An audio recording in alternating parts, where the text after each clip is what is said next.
All right, Pat. Wes Johnson is leaving the Twins to take the pitching coach job at LSU, and it looks like people are digging on the financials here now.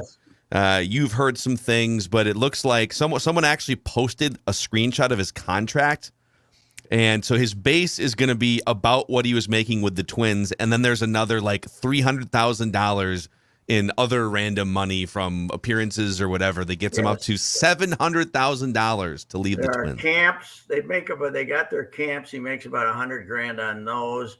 Then they just have donors that give him money, like sponsor the pitching coach position. So that's another. But does he have like a logo on his shirt from the local vacuum cleaner company? If you look at Midas Touch. some of the big time football programs and stuff, it'll be the Pete Anderson offensive coordinator job. So they will have, this is true. They will have like a booster that gives them $150,000 or $200,000 to supplement that position. And I was talking to somebody this morning that says, while this seems outrageous for LSU baseball, it's still a drop in the bucket compared to what they spend on football. It's we're gonna spend $5 million to run our baseball program. Okay, that's chump change, for the thing. And Wes, I was told this morning that that Wes was on the Twin. People were all trying to figure out how come Wes was on the plane to Cleveland. Because Rocco was basically the only guy that knew he was leaving. Derek Falvey had not been officially told when Wes was on that plane. What? That he had not been. He'd heard it, but Wes himself had not told Derek Falvey he was leaving on Sunday, when he was on the plane Sunday night. And Derek was flying in on another plane. So I was listening to part of the broadcast last night. Glenn Perkins is on the trip doing color commentary with Bramer, and so Glenn was sitting a few rows back on the plane from Wes, and Wes was playing cards, I guess, with just playing pinochle or whatever, I don't know. And so Perk pulls up a tweet, taps Dick Bramer on the shoulder with his eyes wide, and said, again, Wes is sitting 10 feet from them. Yeah. Well, nobody. Apparently, Rocco was informed sometime Sunday, and maybe before the game. But I don't think it now sounds like he didn't say yes till Sunday morning. It sounds like it wasn't like Saturday. He didn't say yes till Sunday morning, and Rocco knew, and whether Wes called him in and said, but when he was on the plane. It appears the only person in the Twins organization that knew on Sunday morning was when they got on the plane was Rocco. And Rocco just decided because they had no idea what else they were going to do, he let them come on a plane and coach this series because they don't know what the hell else they were going to do. Sounds like the less than dynamic Pete Mackey's going to get the job, though. And that'll be interesting because he's been Wes's guy for a couple of years. It's with him, but he does not have Wes's outgoing personality. He's kind of a boring individual. So we'll see if that works out. So, am I wrong to be incredibly intrigued by this whole like what you're saying, Patrick? To me, makes this more interesting. It makes it more. I mean, if he got on the plane and the Twins are like, what are we gonna do? What a weird story. Oh, it is extremely weird. Yeah, it came out of nowhere. There was allegedly. Now I looked through the timeline. This Jay Johnson, the LSU coach, Maneri or whatever, was very successful down there. Retired, and then they hired this Jay Johnson in May of 2021. Yeah, and then they had a pitching coach opening because Maneri left and the pitching coach. So now the Wes people are saying they contacted Wes. This would have been about the same time last year, about right now, June, because the pitching coach they hired Kelly, Jason Kelly, is it? They hired him from Arizona or Arizona State, and they brought him in, and he had been the national pitching coach of the year. So I'm not sure that it doesn't sound like this was a second choice guy. So behind Wes, but anyway, he got the Washington job this year, head coach, June 17th.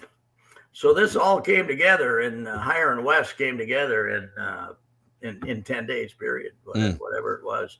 They contacted him again, and he, we all thought Wes was this psycho workaholic type of guy, but apparently more money and less work appeals to him. Yeah. Like it does a lot of people. I mean, that sounds great.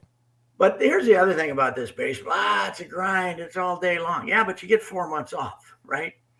With the Twins, you don't have to recruit. There's no recruiting. There's no camps. You get 4 months off. So it's not, I mean, these guys certainly, you got your 14-hour days for 8 months, and then you don't. But he's got a 12, he's got two, middle school kids. He's got a 12-year-old daughter. I know that he apparently is, he was feeling lonely. And then God reached him on the shoulder and told him he should probably take the job. So, God, he consulted God, and God helped. Yeah, when God's holding a bag of $700,000, right, God. Now you tip your cap. Remember, Wes, this is the South, so you got to give us 10%, right? If you're going to take this. God wants your money. Really seriously, we want 10% tithe. I got news for Wes. When his kid turns 13, the last person she's going to want to see a lot is Dad for about 6 or 7 years. So like he just quit for his kid to be like, Dad, why are you home? Go on the road. I want to go party with my friends. I've been in this business since '66. Never one of them has changed the job and said, hey, I'm making a hell of a lot more money. It's nobody ever says, yeah, I'm leaving because they're giving me more money. And why can't we say that? I don't know why we got to blame poor God. What God had to do. I mean, Tim Connolly, by the way, is another great example. And we had him on the show a week ago, and he was great. And so what? These questions, not to rip anyone, but the press conference, right? So what appealed to you about Minnesota? Well, if he's being honest, they doubled my salary. Yes, right. Yes, they doubled. That's right. What do you think? I'm making 8, you dummies. What do you think? Would that be refreshing to have somebody say that? What's it going to be like to work with Anthony Edwards? I have no idea, but they're paying me $8 million. So thanks for reminding me of that. I got to write about this tomorrow. I got to look up and see what BS quotes Connolly gave us for his wanting to join this dynamic organization that's only been horse crap 25 of its 30 years. We got to join. You should also go look up. So Kirk Cousins back in 2018, I'm sure the Vikings gave him the biggest guaranteed contract of all time, but I'm sure that press conference had zero mention of they offered me $84 million guaranteed. Nobody else did, or the Jets came close, I guess. Yeah. Hey, Judd, when was Denny's Faith Family in Football? What was that based on? When did that come up? I think it came up. Was that in a New York Times takeout? And he was asked about the 3 most important things. He said 3 F's: faith, family, football. But I mean, what's great about it is Wes Johnson resurrected, no pun intended, that quote. 25 years after, and we're still going to buy it. Bottom line on this, though, is Wes, for all of it, this isn't some pitching coach. This is a guy that created this biomechanical pitching department all the way down to, the guys they're signing in the Dominican. They got this whole group of people. Do you know that Wes is the reason we now have horizontal break and on the scoreboard, induced vertical break and all that? Wes's pitchers want to turn around and see if the ball's doing what it's supposed to do. Yeah, that's why it's on the breakup. Really? Yeah. I didn't know that, but I had no found that out idea. today. I don't know that either. And one of the first guys that started publishing that data on the internet was the cult guy that they hired away from the Rays. Yes. Have you ever been around that guy? Never, no. Ooh, he sits in his office with his diagrams, man. There ain't no faith, family, and football with him. There's balls going boom and boom and boom and boom. And you cut his head open and diagrams come out of it. So the story is not a well-rounded person. Yeah, there's actually, I think I have it right here. So one of my favorite baseball books, if you're a baseball nerd, is The Extra 2%. It was written by the now disgraced Jonah Carey. Mm-hmm. But the book talks in part about, I'm 90% sure on this, but the Rays hired Kalk like 10 or 12 years ago, and they told him, we're going to hire you, but you have to delete your entire website and don't tell anyone where you're working or what you do for us. And I think that was just fine with this guy. Witness protection program. One of the funniest things when this all started, remember when we were down there in Florida, and I was there one day, and they were rebuilding the office. You might have still been coming to spring training, Phil. When they were rebuilding the offices downstairs and putting in all these computers and stuff, and they didn't have that much room, and they basically blew out the electricity in the whole place because they were analytics basically blew out the Clark Griswold. All right, here we go. But then for like 3 years, there'd be 3 of these guys with their iPads, and you'd get on the elevator with them to go downstairs, and they would cover up their iPads and look in the corner of them. They didn't want to introduce themselves because they were afraid you might ask them what they did. Yeah. This organization has come a long way, and I swapped notes with our guy Jack Going a few weeks ago. Yeah. He's not working in baseball anymore, but I mean, he used to be like a one-man band using Excel spreadsheets, and next to Bill Smith. He had to Smith. answer the phone in the office. Yeah. While he was at first he was answering the phone, and then he was the analytic department, and the rest of the time you'd call and Jack would answer, and then meanwhile he was doing the analytics for the organization.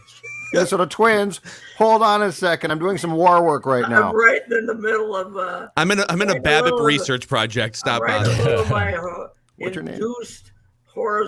induced vertical index standings here for the pitchers.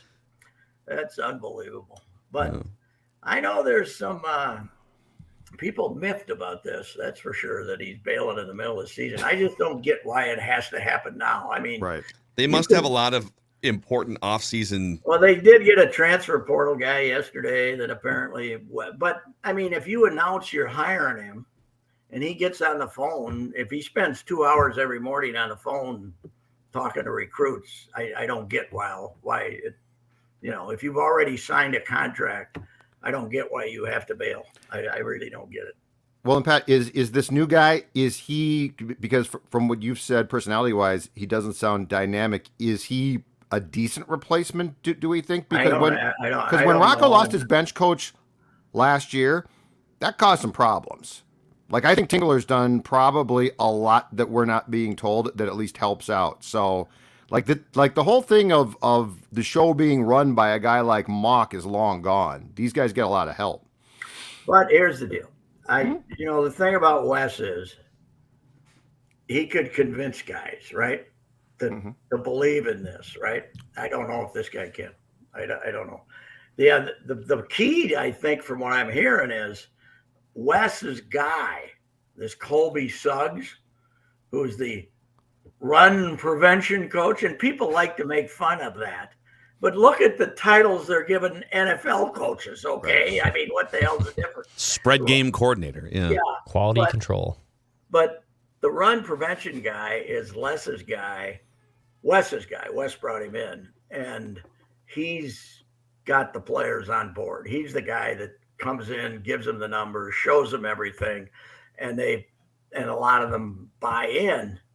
But I think they're afraid Wes might hire him and give him more money at LSU than he's making there. So I think deep in their hearts they might want to give him the job, but it would to take a guy who's been stuck in a cubby hole and not been on the field and stuff like that. He'll probably end up being the bullpen coach to get that title.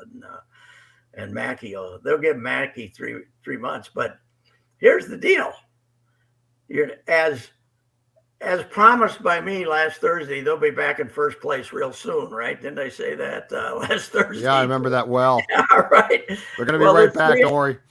They're 3 ahead right now, and this is. You don't want to be experimenting with the new pitching coach. I think he just stabbed him. I think he stabbed him in the back, and he's getting off the hook easy. I do. I think he stabbed him in the back. That's what I'm saying. It's weird. So you think he has disdain for is it? Do you think it's organization? No, I think it's just I think he wants to spend the summer fishing or some damn thing. I don't know, hanging out with his kids or something. I think he just wanted out. I think he's making more money for doing less, and I'm shocked that he sounds like a newspaper guy, Pat, not a pitching coach. Yeah, sounds like some I know well, but sorry, couldn't help myself. Wow. But yeah, I mean, I heard from one former Twin today who was outraged. So it just. It's unprecedented, really.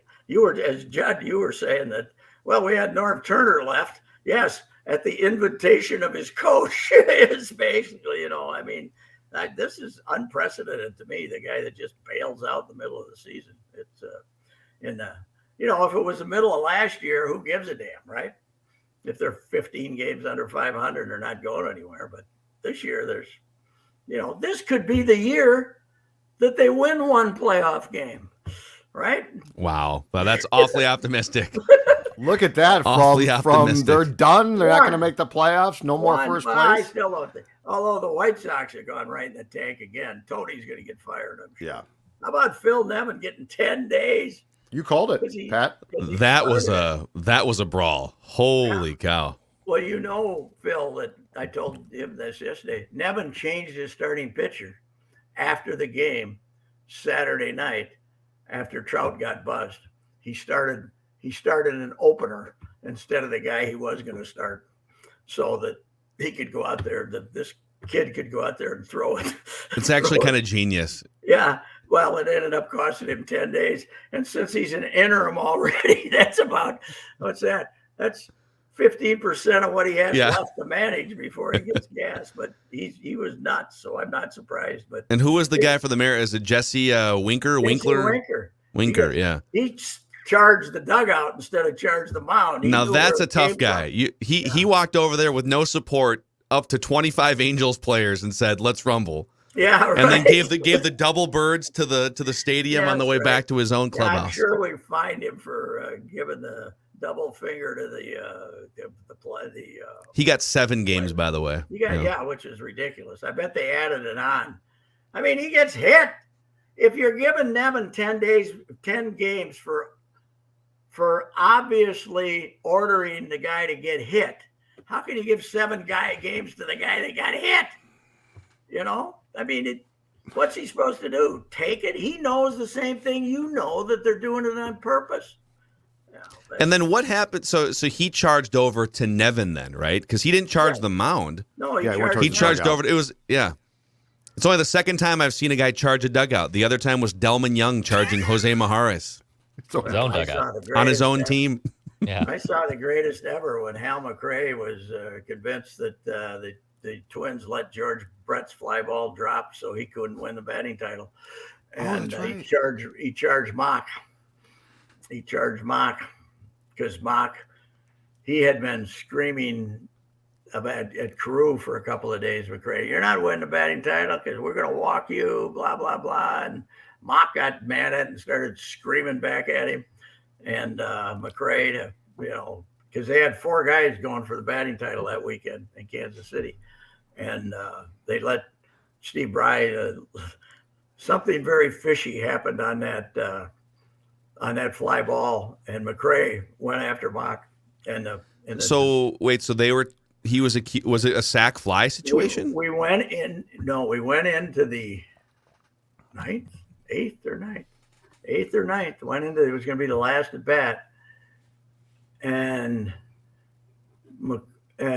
Brett hit a fly ball to left, and Bry just didn't really make a play on it. It just, it was just a little fly ball. He didn't make a play on it. Kind of acted like he lost in the sun. I have no idea. I know they all hated McRae because he slid in. He always used to slide into second base. Okay. Kill guys. And then that puts McRae in a situation where he has to get a hit, right, to win the batting title. That's how close it was. And he grounds out the shortstop, and then he when he ran around first base, he ran over the Twins dugout and was going to kill Mock, and a bunch of guys came at him. And I happened to have dinner that night, the Saturday night before, with Mock on the last game of the season. We had dinner and several cocktails. And Gene had been saying unkind things about Hal McRae. And I still don't know what happened, Steve, but it was awful suspicious. Yeah. It was but I'm sure Mock didn't tell Steve Bry to butcher it, but I know Bry and a bunch of those guys hated Hal McRae. So, and you were losing the game anyway. So it was quite the crazy. It had to be 77, right? 77, because Bostock was by the end of the game Friday, Bostock wasn't going to win it, but Rodney was still in it on Saturday, and then it came down to McRae and Brett on Sunday. It was wow. It had racial overtones. That's what I was just going to say. That screams a lot of different things. Felt it had racial overtones. Well, and Hal was nuts, right? Oh yeah.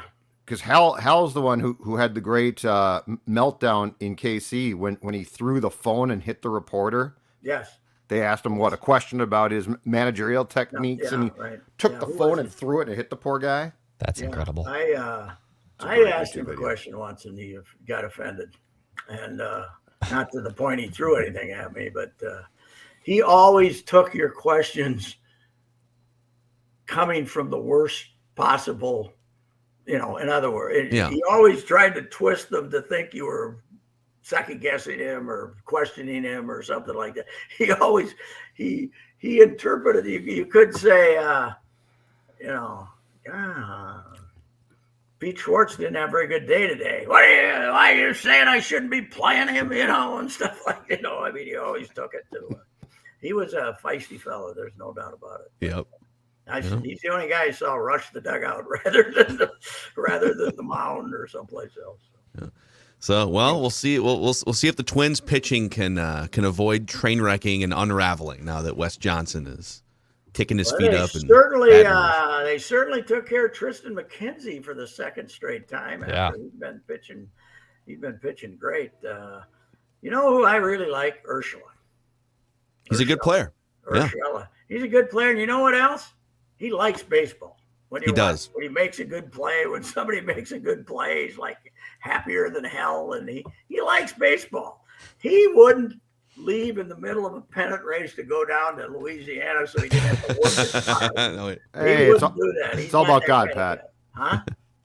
What? I said it's all about God. God, family, baseball. Just accept it. And $700,000. Yes. We certainly blame God for a lot of things, don't we? God's like, why me again? I'm not saying you have to disclude God, but what if it's money, God, family, schedule? But God, you're calling, should I take this job? And God says, it's up to you. I don't know. God's like, I'm bored with baseball. Your pace of play on there sucks. Baseball's dying. I'm more focused on NBA free agency. Yeah. I got a fantasy draft coming up for football. Come on. I'm trying to help Kyrie Irving make a decision over here. Okay. All you gotta do is you can follow God on Twitter. It's pretty good. Tweet of God. All right. See you. All right. See you, Pat. All right. That's Rapping with Royce, presented by Federated Mutual Insurance Company.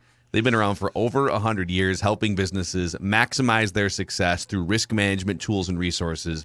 And they've been supporters of us here on Score North, Mackey and Judd, for a long time. So if you're looking to take your business to the next level, find out how Federated can help at federatedinsurance.com, where it's our business to protect yours. All right, we got to go.